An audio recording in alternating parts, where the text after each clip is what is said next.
beating Skyrim using only a fork, or a torch, or even some scorch. All these challenge runs have been done before and all were exciting and difficult in their own regards. However, across all the magnificent Skyrim challenge run videos, there lies one common denominator. One factor that every challenge run ever completed so far has had the distinct advantage of using. That, ladies and gentlemen, is the benefit of having 10 fingers at the player's disposal. Now I can't speak for every creator, but I would venture to guess that most use both hands and every finger on each hand during their challenges. Today, however, we'll be eliminating this crucial style of play in place of a much harder and much slower challenge. Because today, we venture to ask ourselves, can we beat Skyrim while using only 2 fingers? That's right, 1 pointer finger on my left hand and 1 on my right. That's all I'll be allowed to use throughout the entirety of this run. Now sure, some may say, but chance, arthritis is gonna get ya. To which I say, yeah, you're probably right. But today isn't that day, so we're all good. Now first things first are our rules. To start out with, it's a bit obvious, but rule number 1, we can only ever use our 2 index fingers. Whether it be combat, or trading in shops, or even just running through the world. We'll need to move our camera, select our weapons and spells, and of course fight in combat if we want to make it through the campaign. So this should be interesting, and difficult, which is kind of the point. Rule number 2, we won't be using any bugs or glitches to assist us in our journey. I think using only 2 fingers becomes a lot easier if you have a one-shot build and are basically invincible. So we'll be avoiding that to make sure we still have a chance of death. And boy, there's a lot of it. And finally, rule number 3, since we are already limiting ourselves so much just in the base of this challenge, we will be allowed to use stealth archery, magic runes, and all the other super sneaky and sometimes frowned upon combat tactics. So get used to it. Now on to meet our hero, Mr. Two Things. We've chosen to go with a high elf as initially I thought I would be using a lot of rune spells along with some conjuration. This way we can stick back in combat and try to stay to long range as much as possible. But we'll find out later on why this wasn't such a good idea.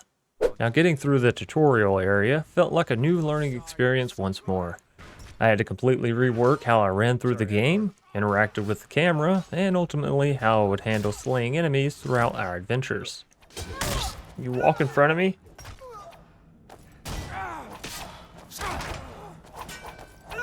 Oh no. Get him! Get him! Get him! Okay, so I don't think we really helped with him, but we definitely got her. Once I left the cave, I made a beeline for the standing stones, aligned ourselves with the mage overlords, and jogged on into Riverwood. There we picked up the sleazy companion Faendal, before continuing to grind our fingers into dust in the pursuit of pride. Once in Whiterun, we bought a few spells to assist us in taking down Bleakfall's Barrow. Something told me Faendal just wouldn't be enough, and I was pretty much right. The man's accuracy is worse than a toddler with an M16. Nonetheless, we got the stone. Oh god. Wait, did Faendal die? Or did he just get down? No, he's okay, he's okay. And the skeleton took him out? Oh, beautiful. Carried it back to Whiterun, and followed up by going to slay our first dragon. Now this encounter taught me a number of things. For example, dragons fly through the air way too fast for me to keep up with them with 1 puny finger. So it's better if I just hide, and wait for them to come to me. And that's exactly what I did. Oh, wait. And our reward was an upgrade in companions. Time to say so long to Faendal, and hello to Lydia. Looks like you've already got someone with you. What? No, you're supposed to dismiss him. You're supposed to... Stop! Wait!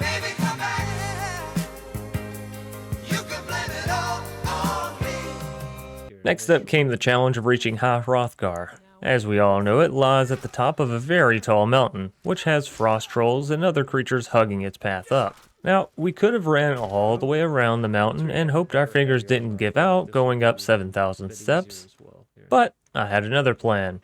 Instead, we would go steal the horse located just behind Whiterun that, we all love so dearly.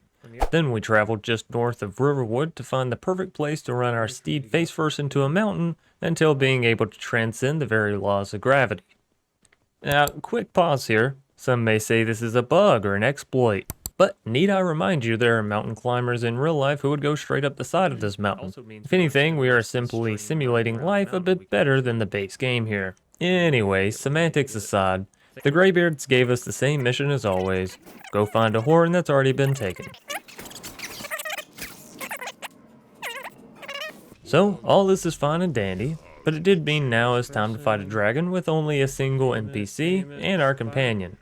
Last time we had a whole army, so it would have been really hard for us to lose. This time, our best bet is to stick to the trees and play our fingers safely. Aim it. Aim it. Oh! And just like all great war generals, I was victorious through the use of proper minion control. Honestly, the journey had gone good so far. We were making good progress, and I really wish this would have continued. Now, I finally got accustomed to fighting, but one aspect I could and would never master was the art of trading and running around towns. The menus absolutely killed me on time as I had to scroll through each menu, and if I pressed the wrong key, well, I would have to start all over with my search. It was abysmal to say the least. Continuing on our adventure, we had finally reached the dreaded Thalmor Embassy mission. Now this one always sucks because there's a ton of enemies with really strong magic, which when you're playing using only 2 fingers, it makes it incredibly difficult to dodge or heal from these devastating blows. So my strategy was to allow our conjured minion to deal with or distract most enemies. Meanwhile, I walked up and hit him with the old 1-2 Warhammer smash and bash technique, which is really just power attacking followed by some normal attacks. But it sounds way cooler the first way. Now, due to our severely lacking ability to move our camera while we fought and followed enemies, we oftentimes had some rather unusual camera angles as we destroyed our foes. Some were crotch shots, and other were shoulder slammers. Either way, we took down every foul-mouthed elf thrown our way, and managed to escape relatively safe. No more! I yield! I yield!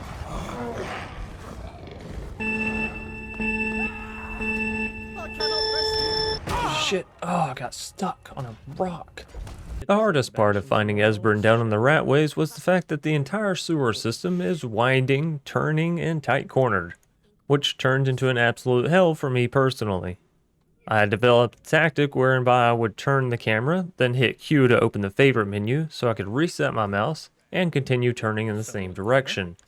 This methodology allowed me to keep up with enemies in battle, follow roads and paths much easier, and yes, even traverse the stinky underside of Riften. Once Esbern was home, safe and sound with his old comrade Delphine, we made significant story advances. Clearing out Skyrim Temple was far easier in this challenge as I mostly let the henchmen do all the work while I practiced my bow skills. And I'm glad I did, as these will come in handy very later on in this challenge run. Why is he running? Whew, got him.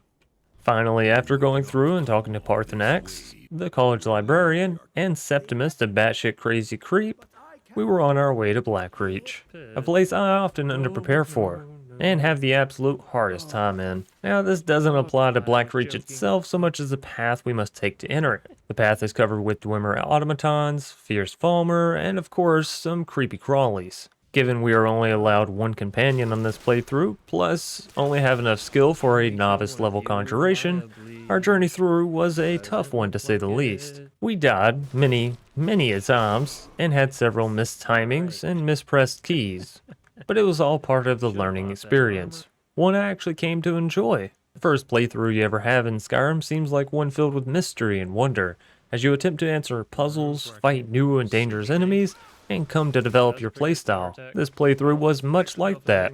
Each puzzle I had to find a new angle the camera could see the answer as well as navigate to the input area. Needless to say, every enemy was a dangerous one. Each fight brought a new challenge of different terrain to navigate and a different approach to damage. The playstyle was definitely needing some development, given I've never actually played a game using only 2 fingers.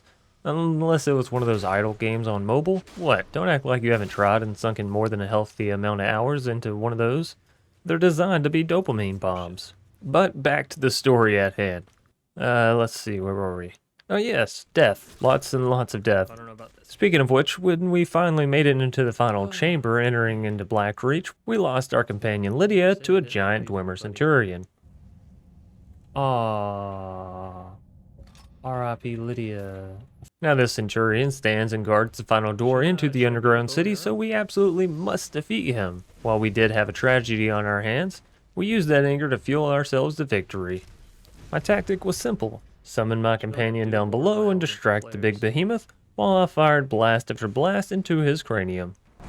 No way! That skeleton! Yes! And finally, it's time to deal with the last two challenges blocking our way into Blackreach, and step merrily into what many consider Skyrim's own personal version of hell. Now, usually I try a tactic of stealthily sneaking all the way across the land, careful not to disturb or alert any of the rather difficult and swarming enemies. Since sneaking and navigating was one of the hardest challenges in this run, I decided to simply bolt across the map as fast as our little fingers could carry us. We would dodge any projectiles or acids spit our way, and not care if we were being followed by 1 or even 100 enemies. When we finally reached the elevator, we hopped in and didn't even care to look back. With the Elder Scroll in hand, it was time to return to Parthenax and fight Alduin for the first time. That is, for the first time of many, many, many, many, many times. You see, Alduin would end up killing me here in this fight more times than I've died in quite a long time in a single fight. Now run. Run, run, run, run. No!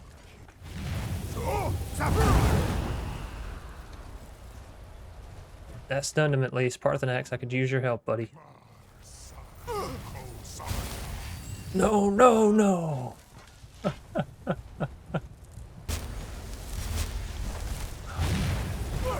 No, no, no! Oh! He double meteorited my ass. Okay, alright. Let's get a full reload. The fight would rage on for damn near an hour, and definitely have you questioning ever trying a challenge like this for yourself. But that's mostly because, unknown to ourselves, Alduin had actually had a hiccup, and became bugged during this fight. And obviously we had no way of knowing until just the right moment presented itself. In this moment, Alduin went down and was defeated. However, no dialogue was shared, no quest was completed. Oh yeah, he's bugged. He should be doing a whole speech right now.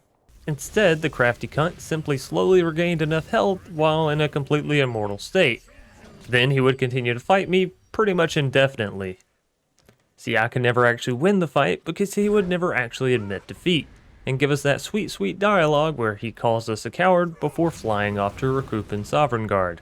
Now, I tried many methods to a solution. I tried reloading it earlier and slaying him again. That didn't work. And trust me, I tried this one a lot. I tried killing him off with console commands. That didn't work either. It would simply put him in the same state of being kneeled while not giving me the satisfaction of victory. So, I finally used console commands to complete the quest. Strangely enough, however, he and Parthenax were locked in an eternal battle, with Alduin just trying to eat me over and over again. Meanwhile, Parthenax would instruct me to keep shouting at Alduin and bring him down. My solution? I hightailed it down the mountain, avoiding as much damage as possible, until that troublesome problem was but a thing of the past. And, well, it'll be part of the future too, but that won't happen until much later in our story. Finally, we spoke with Esbern, assembled the big baby peace treaty, and trapped a dragon in Whiterun. Loser, gotcha, trapped. Now, before we left for Skulldolphin, we did some more town running around, as we attempted to purchase some potions and possibly find better gear.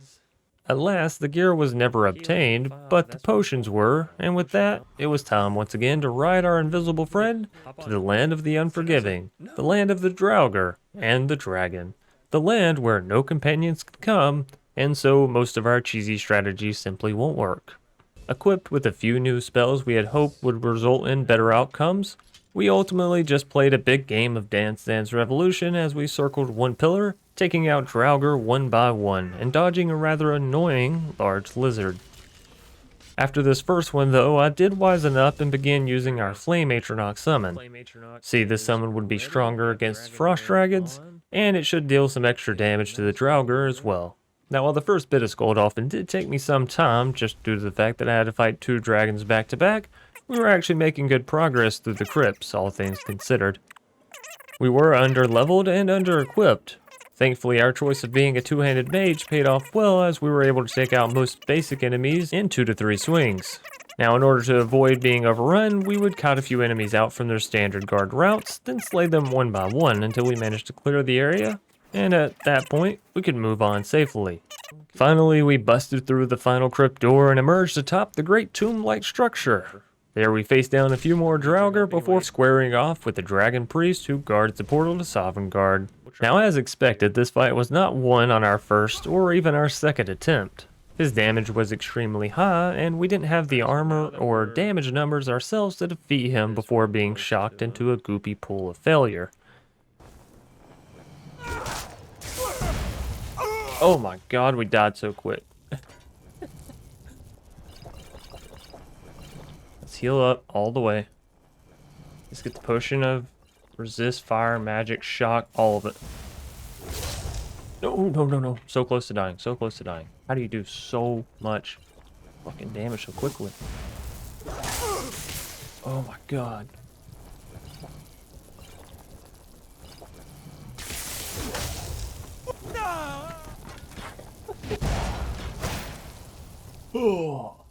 So on our third attempt, I decided we would simply run up to the fighting area and do some scouting, find the nooks and crannies where our skeleton foe may not be able to reach us or, even see us. And lo and behold, there was actually a fairly large section where the priest simply wouldn't float to. This gave me a great idea to launch attacks from here as well as heal up. So with our safe house established, we began to rain copious amounts of damage on the enemy, firing arrow after arrow, and even sending in some summons to try and distract him.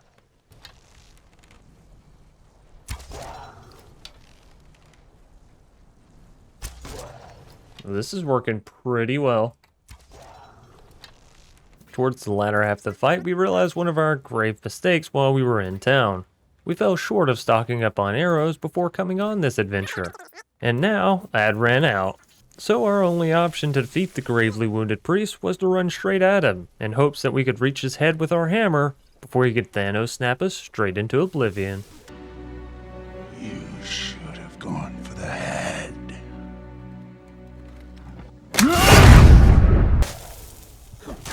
The thing is, if we kill him, his summon dies. Right?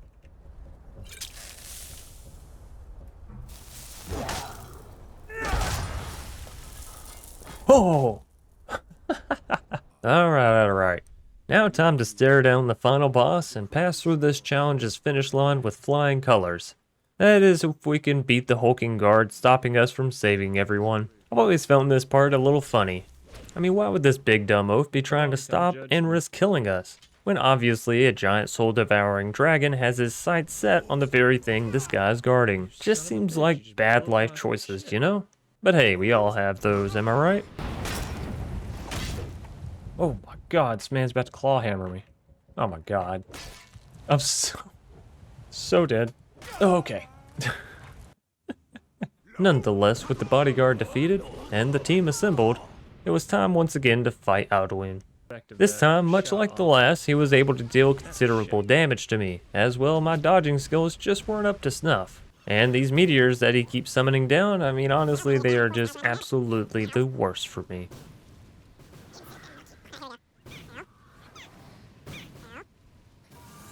At this point, I decided it was time to get up close and personal and finish things out with the very hammer that had carried us through 75% of the game. Dun, dun, dun, dun, dun, dun, dun, dun. Oh shit. Oh no, we got him.